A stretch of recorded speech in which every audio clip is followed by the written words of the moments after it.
नमस्कार, Byju's IAS Hindi platform पे आपका स्वागत है। आज मैं 8 अक्टूबर के दैनिक क्विज की चर्चा करूंगा, जो कि आपके प्रारंभिक परीक्षा के दृष्टिकोण से लाभदायक सिद्ध हो सकती है। तो आइए पहले प्रश्न की ओर चलते हैं। आज का पहला प्रश्न है SC120LOX सेमी क्रायोजेनिक टैंक के संदर्भ में निम्नलिखित कथनों पर विचार कीजिए और सही विकल्प चुनिए। पहला कथन है कि इसे हिंदुस्तान एरोनॉटिक लिमिटेड द्वारा विकसित किया गया है, जिसे HAL कहते हैं। इसका उद्देश्य मौजूदा MK3 प्रक्षेपण वाहन में पेलोड क्षमता को बढ़ाना है। यह भी कथन एकदम सत्य है। नव विकसित टैंक आगामी गगनयान परियोजना में विशेष रूप से महत्वपूर्ण भूमिका निभाएगा। तो इस तरह से इसमें सही विकल्प यह तीनों कथन सत्य है, अतः उत्तर डी होगा। तो यह जो है द हिंदू में आई हुई खबर है, HAL delivers heaviest propellant tank to ISRO, यानी इसरो को उन्होंने सौंप दिया। किसने? HAL ने, हिंदुस्तान एरोनॉटिक लिमिटेड ने। तो इस तरह से 2020 में भी HAL ने संविदात्मक समय से बहुत पहले सबसे बड़ा क्रायोजेनिक तरल हाइड्रोजन टैंक दिया था, जिसका व्यास 4 मीटर और लंबाई 8 मीटर थी। तो इस तरह से HAL और इसरो दोनों जो है करीब 5 दशक से एक साथ अंतरिक्ष एजेंसी के साथ जुड़कर कार्य कर रहे हैं। तो यह सेमी क्रायो लिक्विड ऑक्सीजन, जिसे LOX, यह टैंक है क्या? तो यह semi cryo liquid oxygen tank पहला विकासात्मक वेल्डेड हार्डवेयर SC120 चरण का एक हिस्सा है और टैंक मौजूदा MK3 लॉन्च वाहन में 110 चरण को बदलकर पेलोड बढ़ाने के लिए है। अब बढ़ते हैं दूसरे प्रश्न की ओर। नीट परीक्षा पर लागू आर्थिक रूप से कमजोर वर्ग कोटा, जिसे EWS कोटा कहते हैं, तो इसमें इसके संदर्भ में निम्नलिखित कथनों पर विचार करना है। यानी पहला कथन है कि EWS कोटे में शामिल होने के लिए व्यक्त किया है। अब यहां पर देखिए, इसको यहां पर क्या दिया है? व्यक्त किया है। प्रतिवर्ष 8 लाख रुपए से कम होनी चाहिए, जबकि यहां पर क्या होना चाहिए? परिवार की आय, न कि व्यक्ति विशेष की। और 102वें संविधान संशोधन अधिनियम 2018 द्वारा EWS आरक्षण की शुरुआत की गई थी। तो EWS आरक्षण 103वां संविधान संशोधन था, ना कि 102वां। और इस मानदंड के तहत शामिल होने के लिए परिवार के पास 3 एकड़ या उससे अधिक कृषि भूमि नहीं होनी चाहिए। यहां पर 3 की जगह 5 एकड़ होना चाहिए। तो इस तरह से यहां पर सीधे सीधे कह रहा है कि कौन सा गलत है, तो उपयुक्त सभी गलत हैं। तो अब यहां पर यह इंडियन एक्सप्रेस में आया हुआ है कि explain basis of fixing ₹8 lakh limit to determine EWS category for NEET exam, supreme court ने कहा है। तो आर्थिक रूप से कमजोर वर्ग का जो आरक्षण के नियम क्या हैं, तो यहां पर हमने बताया है। तो याद रखिएगा कि प्रति परिवार है 8 लाख रुपए, व्यक्ति नहीं है। और इस तरह से यह जनरल कैटेगरी के उम्मीदवारों के लिए है जो आर्थिक रूप से कमजोर हैं, और यह 5 एकड़ या उससे अधिक आकार की कृषि भूमि नहीं होनी चाहिए। और EWS में आरक्षण का लाभ लेने के लिए परिवार के पास 1000 वर्ग फुट या उससे अधिक के आवासीय फ्लैट का स्वामित्व नहीं होना चाहिए। तो ये सारे मानदंड हैं और यह केंद्र सरकार के तहत यह आरक्षण की व्यवस्था लागू की गई है। यह पूरे देश में एक साथ सबके लिए यह वैलिड है। जब से जम्मू एवं कश्मीर केंद्र शासित प्रदेश बना, वहां के लिए भी यह लागू हो गई है। अब बढ़ते हैं तीसरे प्रश्न की ओर। निम्नलिखित में से कौन सा सुरक्षा बल नेपाल के साथ संलग्न भारत की सीमा की सुरक्षा के लिए जिम्मेदार है? तो यहां पर नेपाल है, तो इसके लिए सीधे सीधे याद रखना SSB, यानी सशस्त्र सीमा बल। उत्तर बी होगा यहां पर। तो यहां पर आप देख सकते हैं द हिंदू में आया है, India Nepal to conduct joint patrol for controlling trans border crime. तो यहां पर आप देख रहे हैं ना, SSB आ रहा है, जिसे सशस्त्र सीमा बल कहा जाता है। तो सशस्त्र सीमा बल 1751 किलोमीटर लंबी भारत नेपाल की सुरक्षा की जिम्मेदारी है इसकी। और BSF क्या है? सीमा सुरक्षा बल। 1965, यह 1963 में हुआ था।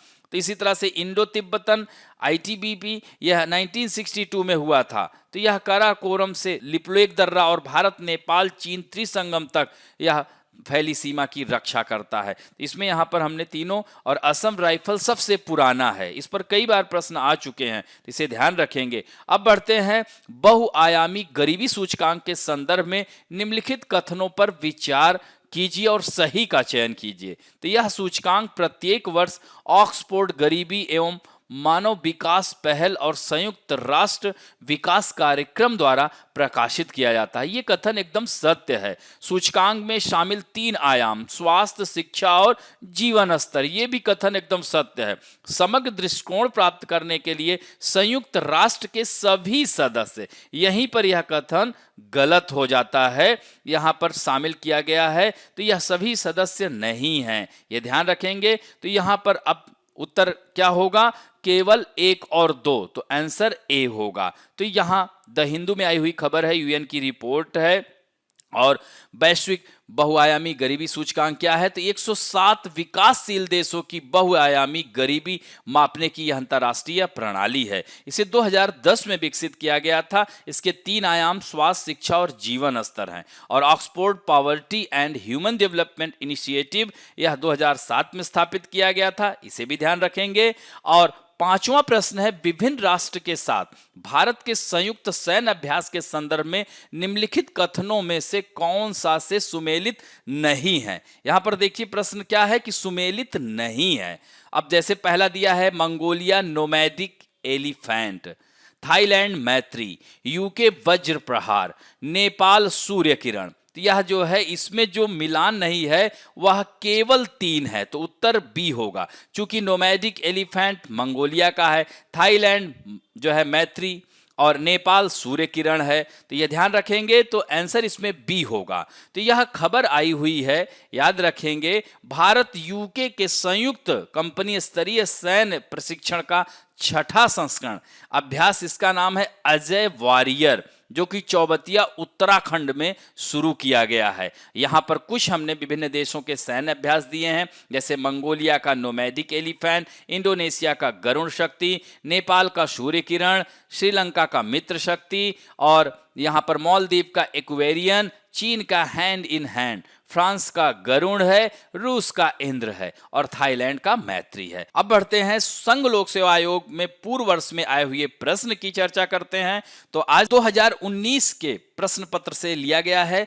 तो इसमें प्रश्न है कि हाल ही में हमारे देश में हिमालयी बिच्छू बूटी, जिसे जिराल्डिनिया डाइवर्सिफोलिया के महत्व के बारे में बढ़ती हुई जागरूकता थी, क्योंकि यह पाया गया है यह प्रति मलेरिया औषध का संधारणीय स्रोत है। दूसरा है यह जैव डीजल का संधारणीय स्रोत है, यह कागज उद्योग के लिए लुगदी का संधारणीय स्रोत है, या यह वस्त्र तंतु का संधारणीय स्रोत है। तो यह आंसर इसका डी होगा। याद रखेंगे, यह जो है वस्त्र तंत्र का संधारणीय स्रोत है। तो जिराल्डिनिया डाइवर्सिफोलिया, जिसे हिमालयन बिच्छू बूटी कहते हैं, दुनिया के कई हिस्सों में प्राकृतिक संसाधन लोगों के लिए उपलब्ध आजीविका के अवसरों का एकमात्र स्रोत है। तो यह फाइबर उत्पादक पौधा हिंदू कुश हिमालय के दूर दराज पहाड़ी गांवों में रहने वाले लोगों के लिए एक महत्वपूर्ण आजीविका का विकल्प है। और यह पश्चिमी नेपाल के दारचूला जिले के एक गांव खार में एक समुदाय है जो हिमालयी बिच्छू बूटी के कपड़े का उत्पादन करता है। तो इसका राष्ट्रीय और अंतर्राष्ट्रीय स्तर पर काफी नाम हो रहा है। तो इस तरह से विभिन्न इसके उपयोग हैं, मुख्य रूप से आमाशय विकार, सीने में दर्द, गठिया, तपेदिक, सिर दर्द, इन सब में भी इसका प्रयोग किया जाता है। इसके कपड़े से रस्सियां, मैट, बोरियां और अन्य घरेलू उपकरणों की किस्मों के लिए यह अपनी छाल के बस्ट फाइबर के उपयोग के लिए भी प्रसिद्ध है। तो यह नेपाल के हिमालय क्षेत्र में ग्रामीण समुदायों के बीच आय सृजन के लिए उपयोग किया जाने वाला सबसे महत्वपूर्ण गैर लकड़ी वन उत्पादों में से एक है। और नई पत्तियों और पुष्पक्रम को हरी सब्जी के रूप में पकाया जाता है और भुने हुए बीजों को अचार के रूप में भी इसका सेवन करते हैं। और आज के फैक्ट ऑफ द डे में हम बात करेंगे उच्च महत्वाकांक्षा गठबंधन, जिसे हाई एम्बिशन कोएलिशन कहते हैं, और यह जो है पीआईबी में आया हुआ है, तो भारत इसका सदस्य बन गया है। तो यह उच्च महत्वाकांक्षा गठबंधन जलवायु परिवर्तन संयुक्त राष्ट्र फ्रेमवर्क कन्वेंशन के भीतर 70 से अधिक देशों का एक अनौपचारिक समूह है और इसकी स्थापना 2014 में मार्शल आइलैंड गणराज्य द्वारा 2015 में अपनाए गए पेरिस समझौते के सुनिश्चित करने के उद्देश्य से की गई थी। तो नई दिल्ली में फ्रांसीसी और भारतीय सरकारों के बीच आयोजित एक समारोह में भारत इस गठबंधन में शामिल हो गया है। 30x30 की रक्षा के लिए वैश्विक लक्ष्य को अपनाने के लिए प्रोत्साहित करेगा। तो यह जो है 30x30 क्या है, यानी 2030 तक पृथ्वी की 30% भूमि एवं महासागर की रक्षा के लिए अंतर्राष्ट्रीय समझौते को यह बढ़ावा देना है। तो वर्तमान में दुनिया भर में अलग अलग आर्थिक और सामाजिक स्थिति वाले देश HAC सदस्यों में शामिल हैं। तो इस तरह से भारत ब्रिक्स देश, याद रखेंगे BRICS, ब्राजील, रूस, इंडिया, चाइना, साउथ अफ्रीका, तो ब्रिक्स देशों में पहला ऐसा देश है जो कि इस गठबंधन में शामिल हुआ है। तो इस गठबंधन का उद्देश्य ये कि 2030 तक दुनिया की कम से कम 30% भूमि और महासागर की रक्षा। तो इस तरह से भारत वैश्विक जैव विविधता लक्ष्यों को पूरा करने के लिए समर्थन सुनिश्चित करेगा। और यह ठीक, या सोचिए कि जैव विविधता बैठक से ठीक चीन में होने वाली है, 2022 में अंतिम रूप दी जाने वाली है विविधता। तो 2022 में जो जैव विविधता पर बैठक होगी वो चीन में होगी, 11 से 15 अक्टूबर को होने वाली है। तो ये भी ध्यान रखेंगे। और इस तरह से आशा करता हूं कि आज का भी वीडियो आप लोगों को अच्छा लगा होगा, और अच्छा लगे तो please like, share, subscribe and bell icon दबाना ना भूलें। धन्यवाद।